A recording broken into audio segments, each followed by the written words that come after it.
முதல் ஆளுநர் உரை உங்களுக்கு எல்லாருக்குமே தெரியும். தமிழ்நாட்டுடைய உரிமைகள், தமிழ்நாட்டுடைய அடையாளங்கள், தமிழ்நாடு என்ன விரும்புகிறதோ அந்த விருப்பத்தை இங்கே ஆளுநர் உரையாக இருக்குது. உதாரணத்துக்கு நீட்டு வேண்டாம் என்பது தமிழ்நாட்டுடைய உணர்வு. நீட்டு வேண்டாம்ங்கிறது இந்த உரையில் இருக்குது. இருமொழி கொள்கை தான் தமிழ்நாட்டுடைய உணர்வு. அதுதான் தமிழ்நாட்டு மக்களுடைய பிரகடனம். அதான் இந்த உரையில் இருக்குது. தேசிய கல்விக் கொள்கை வேண்டாம், இதுதான் தமிழ்நாட்டு மக்களுடைய உணர்வு. அதுதான் கடக்கை, உள்கடக்கை. அதான் இந்த உரையில் இருக்குது. நீங்கள் 3348 கோடி ரூபா நீங்கள் தராமல் இருக்கிறீங்க, தேசிய கல்விக் கொள்கையை நீங்கள் ஏற்றுக்கொண்டால் தான் நாங்கள் தருவோம் அப்படின்னு சொல்கிறது, அது கடந்த அரசும் ஏற்றுக்கொள்ளவில்லை, இந்த அரசும் ஏற்றுக்கொள்ளவில்லை.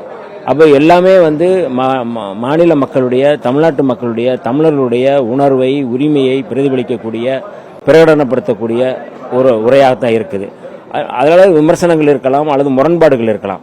ஆனால் ஒட்டுமொத்தமாக தமிழ்நாட்டுடைய அடையாளத்தை, தமிழ்நாட்டுடைய உரிமையை பாதுகாக்கக்கூடிய உரையாக இருக்கிறது என்பதை நாம் கவனத்தில் கொள்ள வேண்டும். சாதிவாரி கணக்கெடுப்பு எடுக்கணுங்கிறது விடுதலை சிறுத்தைகள் உள்ளிட்ட அனைத்து கட்சிகளுடைய கோரிக்கை தமிழ்நாட்டில் இருக்கு.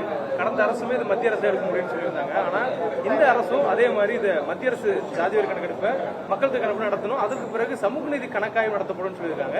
என்ன வேறுபாடு இருக்குது? இல்லை, அதாவது முதல்ல சாதிவாரி கணக்கெடுப்பு அப்படிங்கிறது ஒன்றிய அரசு நடத்தணும் அப்படிங்கிறத இதில் சொல்லியிருக்கு. அதுக்கு பிறகு இங்கே சமூக நீதி கணக்காய்வு அப்படிங்கிறது இந்த சோசியோ எக்கனாமிக் சர்வே அப்படிங்கிறது கூட நம்ம சொல்லலாம். அது என்ன மாதிரியான எந்த விதத்தில் எப்படி அப்படிங்கிறது அது தனியாக விவாதிப்பார்கள், அது குறித்து பேசுவார்கள். ஆகவே இந்த அரசு, நம்முடைய அரசு குறிப்பாக இந்த சாதிவாரி கணக்கெடுப்பு அப்படிங்கிறது ரொம்ப முக்கியமானது அப்படிங்கிறத உணர்ந்து தான் இதை இன்னைக்கு ஆளுநர் உரையில் நம்ம சொல்லியிருக்கோம். சாதிவாரி கணக்கெடுப்பை தாண்டி கேஸ் சர்வே பண்றதுக்கு தடை இல்லை, அதை எடுத்து தற்காலிகமா அதுக்கு ஒரு தீர்வு கொண்டு வர முடியும் அப்படிங்கறத பாமக தலைவர் அன்பு உள்ளிட்ட வலியுறுத்திட்டு இருக்காங்க. ஏன் சர்வேவே இந்த அரசு முன்மொழியில? உங்களுக்கு தெரியும், கடந்த முறை பீகார் அரசு நிதிஷ்குமார் அவர்கள் எடுத்த முடிவு என்ன ஆச்சு அப்படிங்கிறது உங்களுக்கு தெரியும். ஒன்றிய அரசு அது செய்யும் பொழுது, ஆல் இண்டியா லெவலில் அது செய்யும் பொழுது என்ன மாதிரியான விளைவுகள் ஏற்படும், மாநில அரசு பண்ணும் பொழுது என்ன மாதிரியான விளைவு இருக்கும் அப்படிங்கிறது தெரியும். ஆகவே பீகாருடைய அந்த அரசு எடுத்த அந்த சர்வே இப்போ என்ன ஆச்சு அப்படிங்கிறத மட்டும் நம்ம தெரிஞ்சுக்கிட்டோம்னா இந்த கேள்விக்கு இடமில்லை. இதே மாதிரி கடந்த ஆட்சி என்ன திட்டங்கள் சொன்னாங்களோ, தமிழ்நாட்டுடைய கொள்கையில் என்ன சொன்னாங்களோ அது அப்படியே பிரதிபலிச்சிருக்கு.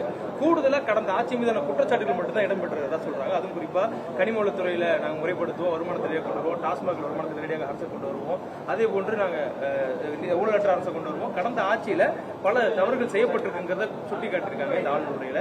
நீங்க கடந்த ஆட்சியிலும் கூட்டணியில இருந்தீங்க, இந்த ஆட்சியில கூட்டணி ஆட்சிக்குள்ள பங்கேற்றுக்கிறீங்க, இது இரண்டையுமே நீங்க ஏத்துக்கிறீங்களா? இல்லை, அதாவது சமூக நீதிக்கான ஒரு செயல் திட்டங்கள் கடந்த அரசு திராவிட மாடல் அரசு என்ற பேரில் எல்லாமே செஞ்சாங்க.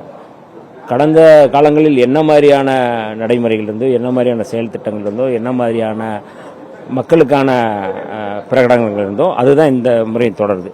சமூக நீதிக்கான அந்த கொள்கை திட்டங்களை தொடரும் அப்படிங்கிறது சொல்கிறாங்க.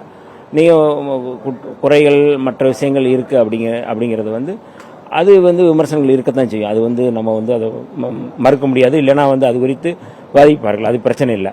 ஆனால் கடந்த காலங்களில் அது உயிர் கொள்கையாக, தமிழ்நாட்டுடைய உயிர் கொள்கையாக, தமிழ்நாட்டினுடைய மூலக்கொள்கையாக எடுத்துக்கொள்ளப்பட்டுகின்ற இருமொழி கொள்கை அப்படிங்கிறத நம்ம ஏற்றுக்கொண்டதை நம்ம செயல்படுறோம். தமிழ்தாய் வாழ்த்து குறித்து நேற்றிலிருந்து ஒரே தவறான பரப்புரை அல்லது அது குறித்து வேறு வேறு கருத்து சொல்லிட்டு இருக்கிறாங்க. ஆனால் இதை எப்படின்னா தமிழ்தாய் வாழ்த்து பாட மாட்டாங்க அப்படின்னு சொன்னால், ஆனால் இன்றைக்கி தமிழ்தாய் வாழ்த்து தான் நம்ம அது அன்னை தமிழ் தான் நமக்கான அடையாளம், அதுதான் மிக முக்கியமானது. அப்போ ஒவ்வொன்றும் போக போக இன்றைக்கு தான் தொடங்குகிறது இந்த அரசினுடைய வேலை திட்டங்கள், செயல் திட்டங்கள், சட்டப்பேரவையினுடைய அலுவல்கள் எல்லாமே இருக்குது. அது இனி போக போக தான் என்ன மாதிரி குதிரை வேகத்தில் போகும் அப்படிங்கிறத நீங்கள் பார்ப்பீங்க. இந்த அரசுடைய அடிப்படை தமிழ்நாட்டு கொள்கையை நீங்க ஏற்றுக்கிறீங்க, அந்த அரசு சொல்றது. ஆனால் அரசியல் விமர்சனங்கள்ல விசிக்காக உடன்பாடுகள் எடுத்துக்கலாமா? அரசியல் விமர்சனங்கள் குறித்து எங்களுடைய தலைவர் அவர்கள் அதுக்கு விரிவாக சொல்லுவாங்க. இன்றைக்கு நடந்திருக்கின்ற இந்த ஆளுநர் உரை குறித்து நான் மறுவாசிப்பு இருக்கலாம். யாருமே நீங்கள் இதை அப்படியே ஏற்றுக்கொள்ளணும்னு நம்ம சொல்லலை. மறுவாசிப்பு உள்ளவர்கள் விரிவாக பேசலாம், அது பிரச்சனை இல்லை. அதுக்கும் நாங்கள் எங்ககிட்ட பதில் இருக்கு. பிளே ஸ்டோர் மற்றும் ஆப் ஸ்டோரில் இருந்து பாலிமர் செயலியை QR கோடு மூலம் பதிவிறக்கம் செய்யுங்கள். செய்திகளை உடனுக்குடன் பெறுங்கள்.